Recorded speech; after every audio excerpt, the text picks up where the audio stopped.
ಪ್ರಪಂಚ ಪರ್ಯಟನೆ.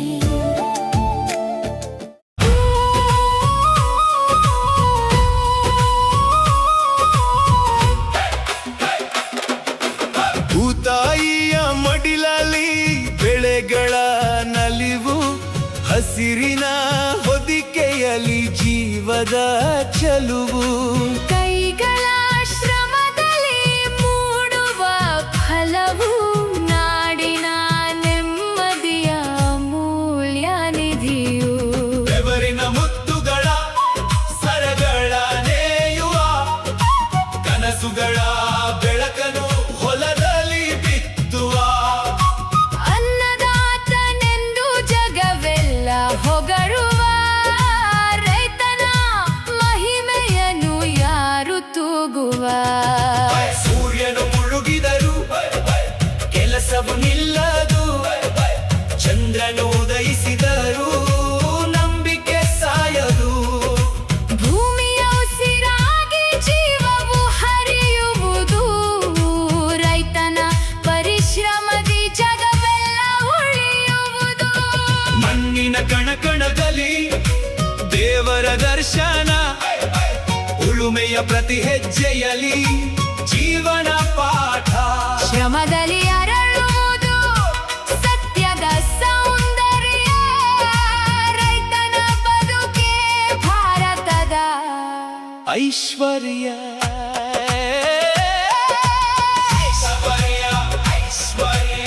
ಐಶ್ವರ್ಯ. ಏನು ಒಟ್ಟಾರೆ ಒಂದು ಮೂರು ವಿಷಯಗಳು ಇಶ್ಯೂಗಳು ನಡೀತಾ ಇದೆ ಹೋರಾಟ. ಒಂದು ರಾಮನಗರ, ಇನ್ನೊಂದು ಬೆಂಗಳೂರು ಗ್ರಾಮಾಂತರ, ಮತ್ತೆ ಹೊಳೆನರಸೀಪುರ ಹಾಸನ. ನಮ್ಮ ಕರ್ತವ್ಯ ಏನು, ನಂದು ತಪ್ಪುಗಳೇನು, ಅದನ್ನ ಬಗ್ಗೆ ನಾವು ಇದು ಮಾಡಿ ಅದು ಸರ್ಕಾರಕ್ಕೆ ನಾವು ಕೊಡ್ತಾ ಇದ್ವಿ. ಆಗ ನಾವು ಎಚ್ಚೆತ್ತುಕೊಂಡು ಅದಕ್ಕೆ ಪೂರಕವಾಗಿ ನಾವು ಕೆಲಸ ಮಾಡಬೇಕು, ಪ್ರೊಟೆಕ್ಟ್ ಮಾಡಬೇಕು, ನಮ್ಮ ಕಮ್ಯುನಿಟಿಗೆ ಉಪಯೋಗ ಆಗ್ಬೇಕು ಅಂತ ನಾವುಗಳು ಸ್ಟೆಪ್ ಇಡ್ತಾ ಇದ್ವಿ. ಅದು ಮೇಜರ್ ಪ್ರಾಬ್ಲಮ್ ಆಗಿದೆ. ನಾವು ಒಗ್ಗಟ್ಟಾಗಿ ಹೋರಾಟವನ್ನು ಮಾಡಬೇಕಾಗ್ತದೆ. ಮತ್ತೊಂದು ಕಾನೂನಾತ್ಮಕವೂ ಕೂಡ ನಾವು ಹೋರಾಟವನ್ನು ಮಾಡಬೇಕಾಗ್ತದೆ. ದಯವಿಟ್ಟು ಏನಾದ್ರೂ ಇದರಲ್ಲಿ ಕ್ವಶನ್ಸ್ ಅಂತಂದ್ರೆ ಪ್ರಶ್ನೆಗಳಿದ್ರೆ ಕೇಳಬಹುದು.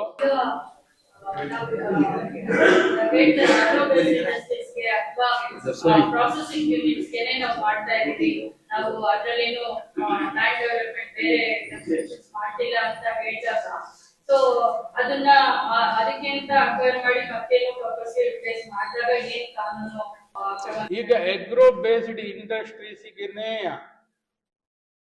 ಪರ್ಟಿಕ್ಯುಲರ್ ಲ್ಯಾಂಡ್ ಸೀಮಿತವಾದದ್ದು ಎಲ್ಲೂ ನಾನೇನು ನೋಡಿಲ್ಲ. ನಮ್ಮ ಮನೆಯಲ್ಲಿ ಇದ್ದಿರೋ ಲ್ಯಾಂಡ್ ನಲ್ಲಿ ನಾವು ಡೆವಲಪ್ಮೆಂಟ್ ಮಾಡ್ಕೊಳ್ತೀವಿ. Even conversion is also not needed for agricultural purposes. Processing unit also, it is strictly not required because it is an agricultural activity.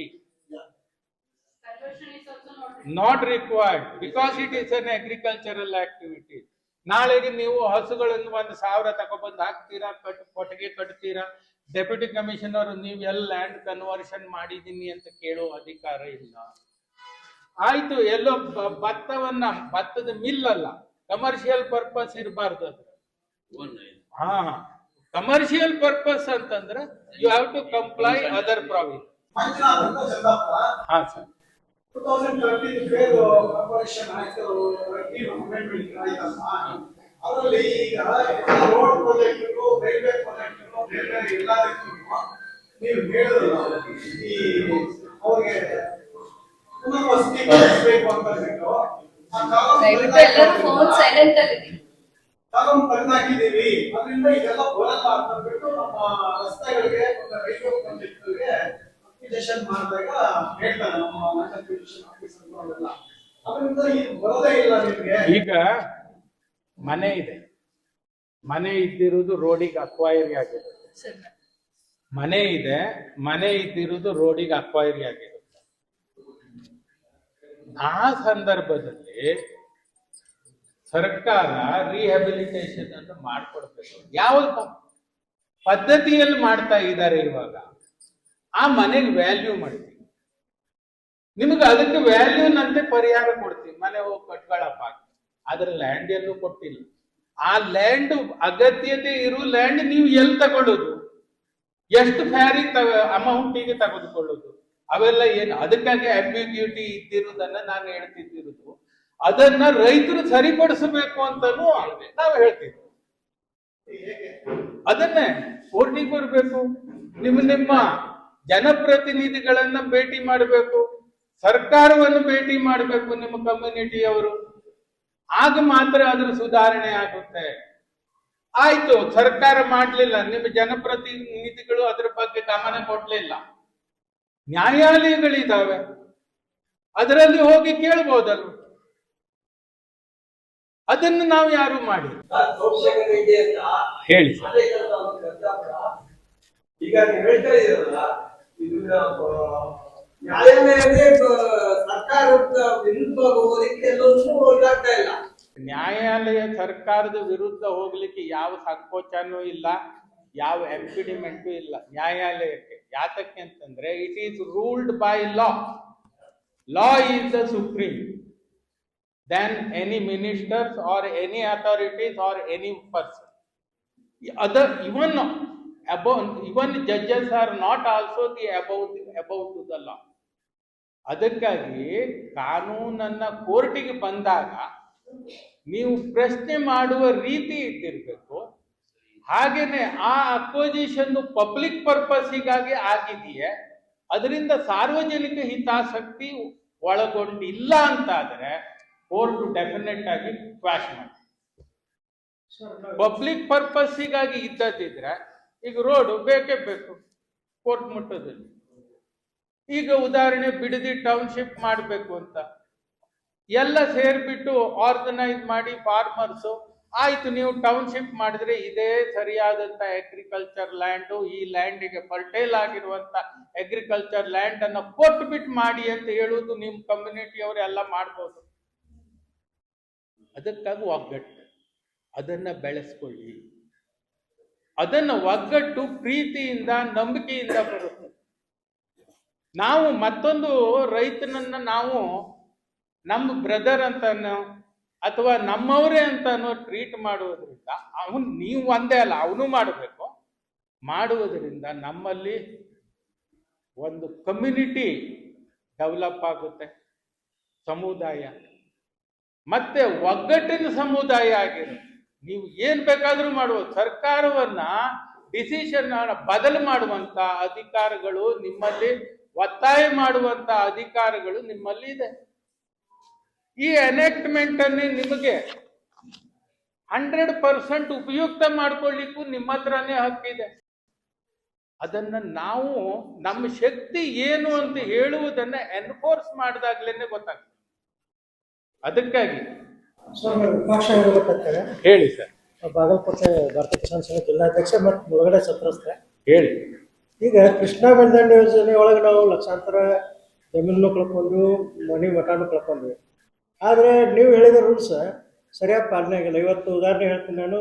ಇವತ್ತು ಸರ್ಕಾರದವ್ರು ಈಗ 3ನೇ ಹಂತಕ್ಕೆ ಅಂತ ಮಾಡಿದ್ದಾರೆ. ಅಂದರೆ ವನ ಬೇಸಾಯಕ್ಕೆ 30 ಲಕ್ಷ ಮತ್ತು ನೀರಾವರಿಗೆ 40 ಲಕ್ಷ ಅಮೆಂಡ್ಮೆಂಟ್ ಮಾಡಿದ್ದಾರೆ. ಯಾರು ಕೋರ್ಟಿಗೆ ಹೋಗ್ಕೂಡ್ದು ಅಂತೇಳಿ ಮೊದಲೇ ಬರ್ಸ್ಕೊಂಡಿದ್ದಾರೆ. ನಾವು ಬರ್ಕೊಟ್ಬಿಟ್ಟಿದ್ದೇವೆ. ಅದಕ್ಕಾಗಿ ಈಗ ಸಾಕಷ್ಟು ತಿಳುವಳಿಕೆ ರೈತರಿಗೆ ಅವರೊಂದು 100 ಜನ ಮಾಡಿ ಶಾಸಕರ ಜನಪ್ರತಿನಿಧಿಗಳು ಮಾತು ಕಳ್ಕೊಂಡು ಆ ರೀತಿ ಮಾಡಿದ್ದಾರೆ. ಈಗ ಅದೇ ಬಿಡದಿ ಟೌನ್ಶಿಪ್ಗೆ 2,07,00,000 ಮತ್ತು 2.5 ಕೋಟಿಯವರಿಗೆ ನಿಮ್ಗೆ ಜಮೀನು ಕೊಡ್ತೀನಿ ಅಂತೇಳಿ ಇದೇ DK ಶಿವಕುಮಾರ್ 4 ಕೋಟಿಯವರಿಗೆ ಅಮೆಂಡ್ಮೆಂಟ್ ಮಾಡ್ತಾ ಇದ್ವಿ ಅಂತೇಳಿ ರೈತರಿಗೆ ಹೇಳ್ತಾರೆ. ಅದನ್ನ ಬಿಡ್ಬೇಕಂತ ಹೇಳ್ತಾರೆ. ನಾವು ಬೆಳೆದು ಅದೇ ತೋಟಗಾರಿಕೆ ಬೆಳೆನೇ ಬೆಳಿತೀವಿ, ಅದೇ ರೇಷ್ಮೆ ಬೆಳೆನೇ ಬೆಳಿತೀವಿ, ಮತ್ತು ಅದೇ ಇಡೀ ರಾಜ್ಯದ ಅಲ್ಲ ಇಡೀ ಜಗತ್ತಿನ ಜನರಿಗೆ ಜೋಳ ರಾಗಿ ಎಲ್ಲರೂ ಬೆಳೆದು ಸೇಮ್, ಎಲ್ಲರ ಕೆಲಸನೂ ಸೇಮ್. 24 ಗಂಟೆನ ರೈತ ಬಿಸಿಲು ಮಳೆ ಗಾಳಿ ಅನ್ನೋದು ದಕ್ಷಿಣ ಕರ್ನಾಟಕ ರೈತರು ಅದನ್ನೇ ಮಾಡ್ಬೇಕಾ, ಉತ್ತರ ಕರ್ನಾಟಕ ರೈತರು ಅದನ್ನೇ ಮಾಡ್ತಾರೆ. ಅದ್ರ ತಾರತಮ್ಯ ಯಾಕೆ ಅಂತ ಕೇಳ್ತೀನಿ. ಅದಕ್ಕೆ ಈ ಕಂಪನ್ಸೇಷನ್ ಅಮೌಂಟ್ ಅನ್ನ ಕ್ವಾಂಟಿಫೈ ಮಾಡಬೇಕು ಅಂದ್ರೆ ನಾವು ಸರ್ಕಾರಕ್ಕೆ ಬಿಡಬಾರ್ದು. ನಿಮ್ಮ ಲ್ಯಾಂಡ್ ಅನ್ನು ಸರ್ಕಾರ ತಗೊಳುತ್ತೆ, ನಾನೇ ನಿಮ್ಮ ಲ್ಯಾಂಡ್ ದರ ಹೇಳುವ, ಅದು ಆಗಬಾರ್ದು. ನಮ್ಮ ಲ್ಯಾಂಡ್ ಅನ್ನ ನಾವು ದರ ಮಾಡ್ತೀವಿ. ಪರಿಸ್ಥಿತಿಗಳು, ಎನ್ವಿರಾನ್ಮೆಂಟು ಮತ್ತೆ ಇನ್ನಿತರ ವಿಷಯಗಳನ್ನ ನೋಡ್ಬಿಟ್ಟು ದರ ನಿರ್ಧರಣೆಯನ್ನು ಮಾಡ್ಬೇಕು. ಅದಕ್ಕಾಗಿನೇ ಕಮಿಟಿ ಬೇಕು ಫೇರ್ನೆಸ್ಸಿಗೆ. ಸರ್ಕಾರ ಅದಕ್ಕೆ ಅಧಿಕಾರ ಇಡಬಾರದು ಅಂತ ಹೇಳುದು ನನ್ನ. किधर लैंड है गवर्नमेंट स्टेट कर्नाटक राज्य 2-3 लोग है रामनगर से आने का वो लोगों का इश्यू ಹಾ ಸರ್, ಅದನ್ನೇ ಹೇಳಿದ್ದೀನಿ. नहीं यहाँ से कितना एकड़ ले रहे हैं कितना किसान ರಾಮನಗರದವರು ಬಿಡ್ದಿ ಅವ್ರು ಬಂದಿದೆ. ಯಾರು ಕೈ ಎತ್ತಿ ಎಷ್ಟು ಜನ ಇದ್ದಾರೆ? एक आदमी आके बोलिए ಯಾವ್ದಾದ್ರು ಒಂದು ಜಮೀನುವಾಗ ಅದು ಕಡಿಮೆ ಬೆಲೆಗೆ ನಾವು ತಗೋಬೇಕಂತ ಹೇಳಿ ಏನ್ ಮಾಡ್ತೀವಿ, ಅಲ್ಲಿ ರೈತರ ಇನ್ನೊಬ್ಬ ರೈತರ ಜೊತೆ ನಾವು 60 ಲಕ್ಷ ಕೋಟಿ ಮಾತಾಡ್ತೀವಿ. ಇಲ್ಲಿ ಒಂದು ವೆಲ್ಯೂಷನ್ 10 ಲಕ್ಷ 5 ಲಕ್ಷ ಹಚ್ಚುವಂತ ಒಂದು ಪ್ರವೃತ್ತಿ ನಮ್ಮಲ್ಲಿ ಬಂದೈತೆ. ಒಂದು ಸ್ವಲ್ಪ ಇದೆ. ಈಗ ಆಗಲೇ ಹೇಳಿದ್ರು, ಅದಕ್ಕೆ ನಾವು ನಿರ್ಧಾರ ಮಾಡಬೇಕು, ಅವರಲ್ಲ. ನಾವು ನಿರ್ಧಾರ ಮಾಡಬೇಕು. ನಮ್ಮ ಕಮಿಟಿ ಊರಿನವರು ರೈತರು ಸೇರಿ ನನ್ನ ಹೇಳಿದ್ರು 50 ವರ್ಷದ ಅದನ್ನ ಪ್ರಾಸೆಸ್ ಮಾಡ್ಬೇಕು. ಅದು ಯಾರು ಮಾಡೋದು? ಸಬ್ ರಿಜಿಸ್ಟರ್ ಮಾಡೋದಿಲ್ಲ. ಹಾಗಾಗಿ ಯಾರು ಮಾಡ್ಬೇಕು? ಅದನ್ನ ನಾವು ನೀವು ಮಾಡ್ಬೇಕು. ಅದು ನಮ್ಮ ಕರ್ತವ್ಯ. ಅದು ಸಂಘಟನೆ ಕರ್ತವ್ಯ. ನಿಮ್ಮ ಊರಿನ ಮಂದಿ ಜನಗಳೆಲ್ಲ ಸೇರಿ ಮಾಡ್ಬೇಕಾಗಿತ್ತು. ಅದು ಮಾಡ್ಬೇಕದು. ನೀವು ಸಬ್ ರಿಜಿಸ್ಟರ್ ತಿರ್ಲೇಬಾರ್ದು. ನಮ್ಮ ಕರ್ತವ್ಯ ಏನು, ನಂದು ತಪ್ಪುಗಳೇನು, ಅದನ್ನ ಬಗ್ಗೆ ನಾವು ಇದು ಮಾಡಿ ಅದು ಸರ್ಕಾರಕ್ಕೆ ನಾವು ಕೊಡ್ತಾ ಇದೀವಿ. ಆಗ ನಾವು ಎಚ್ಚೆತ್ತುಕೊಂಡು ಅದಕ್ಕೆ ಪೂರಕವಾಗಿ ನಾವು ಕೆಲಸ ಮಾಡ್ಬೇಕು. ಸರ್, ಈಗ ನಮ್ಮ ಭಾಗದಲ್ಲಿ ಜಮಕೋಟೆ ಹೋಬಳಿಯಲ್ಲಿ ಸುಮಾರು 2223 ಎಕರೆ ಮಲ್ಬರಿ ಬೆಳೀತಾ ಇದೆ.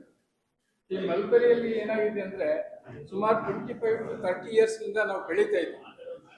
ಏನು ಮಲ್ಬರಿಯಲ್ಲಿ ಏನು 1 square meter ಗ್ರೀನರಿ ಕಂಡೀಷನ್ ಅಲ್ಲಿ there will be accumulation, there will be a release of oxygen. Oxygen ಎಷ್ಟು ಪರ್ಸೆಂಟ್ ಅಂದ್ರೆ 4.8 ಇಂದ 5 ಲೀಟರ್ಸ್ ರಿಲೀಸ್ ಆಗ್ತದೆ. ಆ ತರ ಕ್ಯಾಲ್ಕುಲೇಟ್ ಮಾಡಿ ಹೋದಾಗ 1 ಎಕರೆಗೆ 7 ಕೋಟಿ ಲೀಟರ್ಸ್ ಆಕ್ಸಿಜನ್ ರಿಲೀಸ್ ಆಗ್ತಾ ಇದೆ ಆ ಬೆಳೆಯಿಂದ. ಆ ತರ ಸಾವಿರಾರು ಎಕರೆಗಳು ಇದೆ. So it should contribute to the environmental also nature balance ಆಗಿರ್ತದೆ.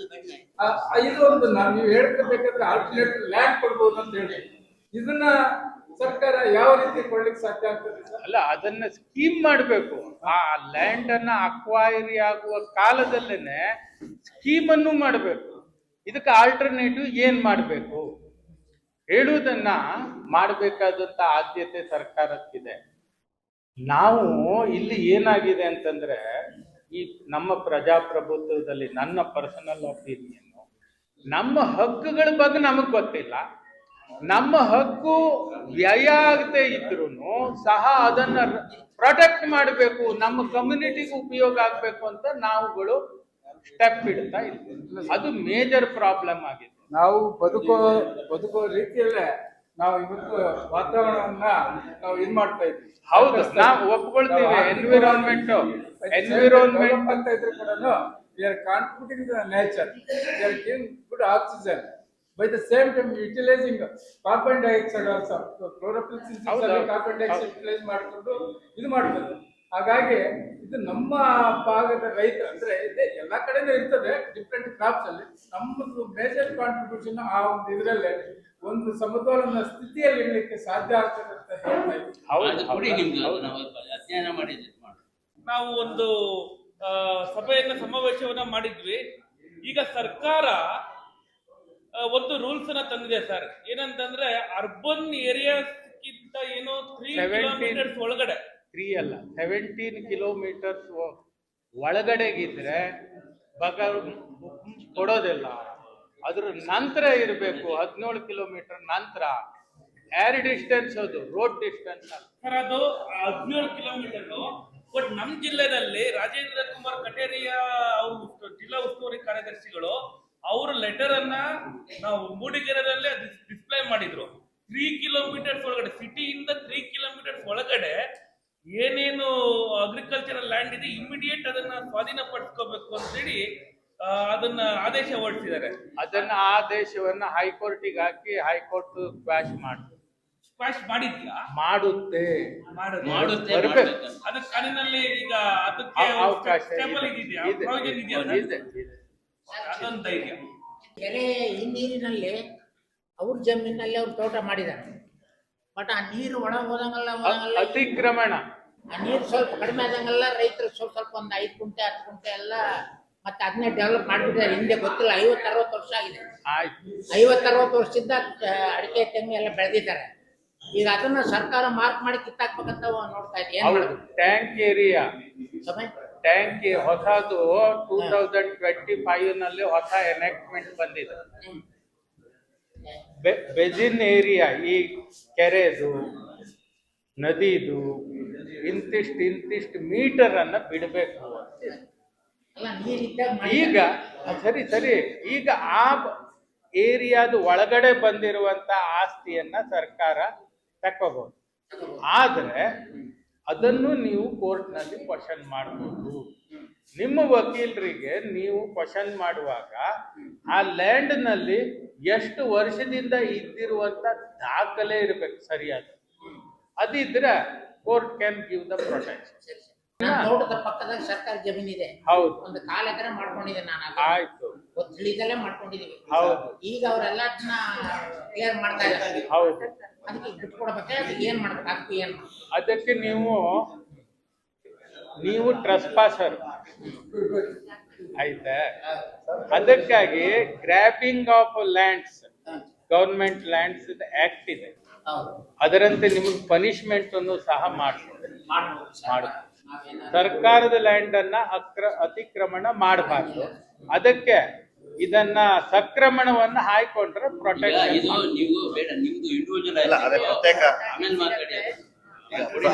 ಪ್ರತ್ಯೇಕ ವಿಷಯಗಳ ಮೇಲೆ ಮಾತಾಡಿದ್ರಿ. ಇಷ್ಟೊತ್ತವರೆಗೂ ವಿಷ್ಣು ಹೆಗ್ಡೆಯವರು ತುಂಬಾ ಚೆನ್ನಾಗಿ ಕಾನೂನುಬದ್ಧವಾದಂತ ವಿಷಯಗಳನ್ನ ತಿಳಿಸಿದ್ದಾರೆ. ಅವ್ರಿಗೆ ಆತ್ಮೀಯವಾದ ಧನ್ಯವಾದಗಳು. ನಮಸ್ಕಾರ. ಅವರು ಇರ್ತಾರೆ ಅವರು. ಹಾಗಾಗಿ ಇವತ್ತು ನಮ್ಮ ಒಂದು ಈ ಸಭೆ ಊಟದ ನಂತರನೂ ಕೂಡ 4 ಗಂಟೆವರೆಗೂ ನಡೀತದೆ. ನಾವೆಲ್ಲರೂ ಕೂಡ ನಮ್ಮ ತಲೆಯೊಳಗೆ ಏನೇ ಇದ್ರೂ ನಮ್ಮ ಕೆಲಸದ ಒತ್ತಡ ಅದನ್ನೆಲ್ಲ ತಲೆಯಿಂದ ಆಚೆ ಹಾಕಿ ಸಂಪೂರ್ಣವಾದಂತ ಕಾರ್ಯಾಗಾರವನ್ನ ಉಪಯೋಗಿಸಬೇಕು ಅನ್ನುವಂಥದ್ದು ನಮ್ಮ ವಿನಂತಿ. ಹಾಗಾಗಿ ಈಗ ಏನು ಒಟ್ಟಾರೆ ಒಂದು 3 ವಿಷಯಗಳು ಇಶ್ಯೂಗಳು ನಡೀತಾ ಇದೆ ಹೋರಾಟ. ಒಂದು ರಾಮನಗರ, ಇನ್ನೊಂದು ಬೆಂಗಳೂರು ಗ್ರಾಮಾಂತರ, ಮತ್ತೆ ಹೊಳೆನರಸೀಪುರ ಹಾಸನ. ಹಾಗಾಗಿ ಆ ಪ್ರಮುಖರು ಆ ಒಟ್ಟಾರೆ ವಿಷಯದ ಬಗ್ಗೆ ಒಂದಷ್ಟು ಬೆಳಕು ಚೆಲ್ಲಿ ನಂತರ ಅಧ್ಯಕ್ಷರ ಭಾಷಣ ಇರುತ್ತೆ. ಸಂಪೂರ್ಣವಾದಂತ ವಿಚಾರಗಳನ್ನ ತಿಳ್ಕೊಂಡು ಹೋಗುವ ಅನ್ನುವಂಥದ್ದು ಒಂದು ವಿನಂತಿ. ಕಾರ್ಯಕ್ರಮ ನಿಮ್ಮ ಸರಳವಾದ ಮಾತುಗಳು ನಮ್ಮೆಲ್ರಿಗೂ ಕೂಡ ಕಾನೂನನ್ನ ಅರ್ಥ ಮಾಡ್ಕೊಳ್ಳಿಕ್ಕೆ ತುಂಬಾ ಸಹಾಯ ಆಗಿದೆ ಸರ್. ತುಂಬಾ ಧನ್ಯವಾದಗಳು ನಿಮ್ಮ ಮಾರ್ಗದರ್ಶನಕ್ಕೆ.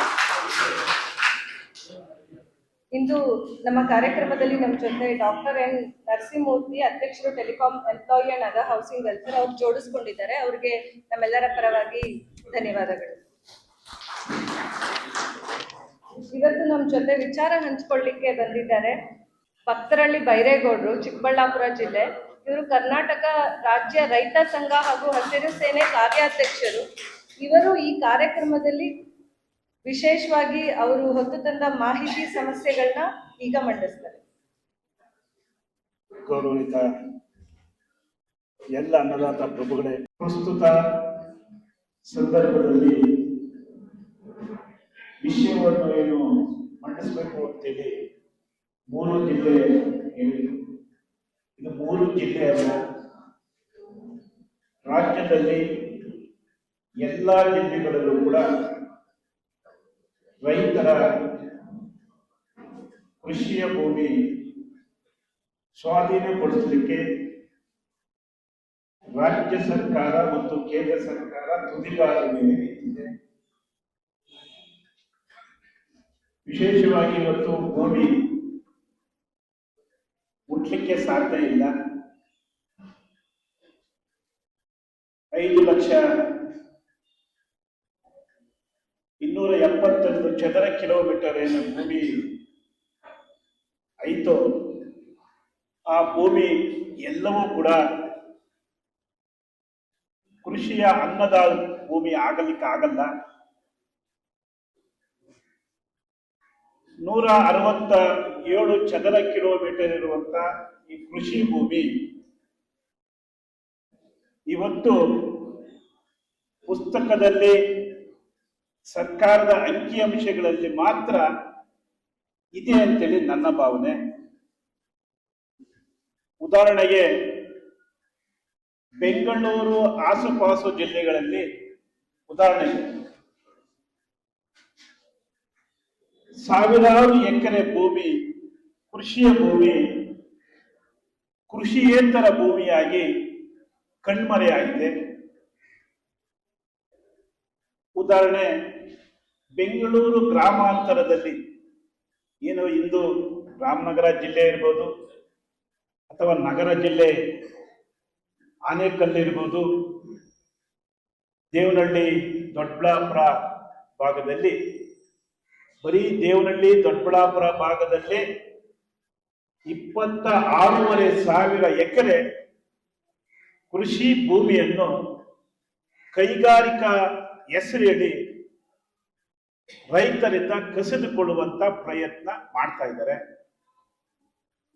ಜೊತೆಗೆ ನಾನು ಒಬ್ಬ ರೈತನಾಗಿ, ನಾನು ಒಬ್ಬ ರೈತನ ಮಗನಾಗಿ ನಮ್ಮ ಜಿಲ್ಲೆಯಲ್ಲೂ ಕೂಡ ಶಿಡ್ಲಘಟ್ಟದ ಜಂಗಮಕೋಟೆ ಅಂತೇಳಿ ಭೂಮಿ 2,823 ಎಕರೆ ಭೂಮಿಯನ್ನು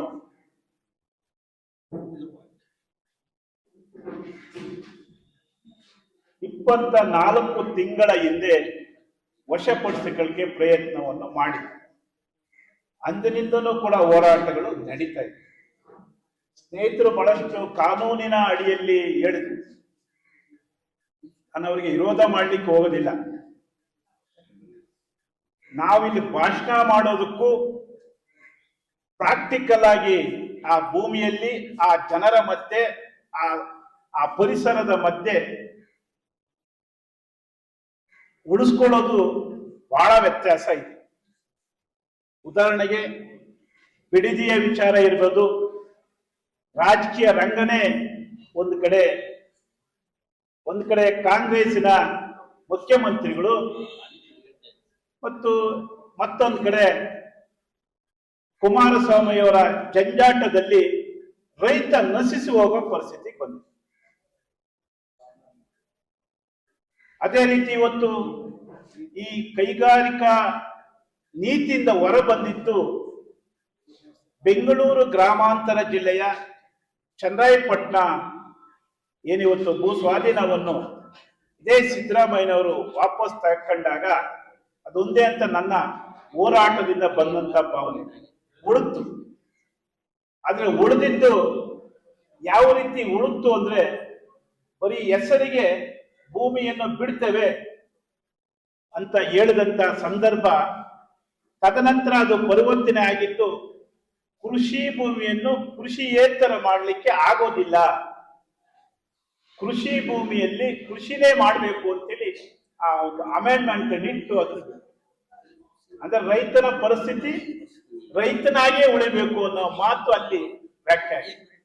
2013ರ ಆಹಾರ ಕಾಯ್ದೆಯ ಅಡಿಯಲ್ಲಿ ಏನು ನಾಗರಿಕರಿಗೆ ಅನ್ನವನ್ನು ಕೊಡುವ ಜೊತೆಗೆ ಇಡೀ ಸಮಾಜಕ್ಕೆ ಅನ್ನವನ್ನು ಕೊಡಬೇಕಾಗ್ತದೆ. ಆ ಕಾಯ್ದೆಯಲ್ಲಿ ನಬಾರ್ಡ್ ವಿಶ್ವಸಂಸ್ಥೆ ಹೇಳಿದೆ, 2016ರಲ್ಲಿ ವಿಶ್ವಸಂಸ್ಥೆ ಹೇಳಿದೆ, ಇದೇ ರೀತಿ ನೀವು ಮುಂದುವರೆದಿದ್ದೇ ಆದ್ರೆ ಆಹಾರಕ್ಕೆ ಹೊರ ರಾಷ್ಟ್ರಗಳಿಗೆ ಹೋಗ್ಬೇಕಾಗ್ತದೆ ಅಂತೇಳಿ ಹೇಳಿದೆ. ಅದರ ಬಗ್ಗೆ ಸರ್ಕಾರಕ್ಕೆ ಸವಿರವಾದಂತ ಒಂದು ವಿಷಯವನ್ನು ಈ ಸಂದರ್ಭದಲ್ಲಿ ನಾವು ಕೊಡಬೇಕಾಗ್ತದೆ. ಎರಡನೇ ವಿಚಾರ, ಭೂಮಿಯನ್ನು ವಶಪಡಿಸಿಕೊಳ್ಳುವಂತ ಸಂದರ್ಭದಲ್ಲಿ ಮೂಲ ವಿಚಾರಗಳಲ್ಲಿ ಏನಿವತ್ತು ರಸ್ತೆ ಕೊಡಬೇಕಾಗ್ತದೆ ಅಥವಾ ಆರೋಗ್ಯ ದೃಷ್ಟಿಯಲ್ಲಿ ಹಾಸ್ಪಿಟಲ್ ಮೂಲ ಸೌಕರ್ಯಗಳ ಕೊಡುವಂತ ಸಂದರ್ಭದಲ್ಲಿ ರೈತನಿಗೆ ನ್ಯಾಯಬದ್ಧವಾದಂತ ಅವರೇನು ಇವತ್ತು ಅಮೆಂಡ್ಮೆಂಟ್ ಅಲ್ಲಿ ತಂದಿದಾರೋ ಅದನ್ನು ಒಪ್ಪಲಿಕ್ಕೆ ಸಾಧ್ಯ ಇಲ್ಲ. ಒಗ್ಗಟ್ಟಿನಲ್ಲಿ ಬಲೆ ಇದೆ ಹಿರಿಯರು ಹೇಳಿದರೆ ಅದನ್ನ ನಾವು ಉಳಿಸ್ಕೊಳ್ಬೇಕು. ಆದರೂ ಕೂಡ ನಮ್ಮ ರಾಜಕಾರಣಿಗಳು ಬಹಳ ಒಗ್ಗಟ್ಟನ್ನು ಹಾಳು ಮಾಡಲಿಕ್ಕೆ ತುದಿಗಾಲುವೆ ನಿಂತವರು. ಒಂದು ಕಡೆ ಜವಾಬ್ದಾರಿ ಹೊತ್ತಂತವ್ರ ಮೇಲೆ ಅನೇಕ ರೀತಿಯಾದಂತಹ ಆಪಾದನೆಗಳು ಆರಾಧನೆಗಳು ಇನ್ನೂ ಕೂಡ ಏನೇನೋ ಆಗ್ತವೆ. ಅವೆಲ್ಲವನ್ನು ಮೆಟ್ಟಿ ನಾವು ಒಗ್ಗಟ್ಟಾಗಿ ಹೋರಾಟವನ್ನು ಮಾಡಬೇಕಾಗ್ತದೆ. ಮತ್ತೊಂದು ಕಾನೂನಾತ್ಮಕವೂ ಕೂಡ ನಾವು ಹೋರಾಟವನ್ನು ಮಾಡಬೇಕಾಗ್ತದೆ. ಹೋರಾಟ ಮತ್ತು ಕಾನೂನಾತ್ಮಕವಾಗಿ ಹೋರಾಟ ಆದಾಗ ಮಾತ್ರ ನಮ್ಗೆ ಹೆಚ್ಚಿನ ರೀತಿಯ ನ್ಯಾಯ ಸಿಗ್ತದೆ ಅನ್ನೋ ಮಾತನ್ನು ಹೇಳ್ತಾ ನನಗೆ ಅವಕಾಶಕ್ಕೆ ಧನ್ಯವಾದ. ಪ್ರಪಂಚ ಪರ್ಯಟನೆ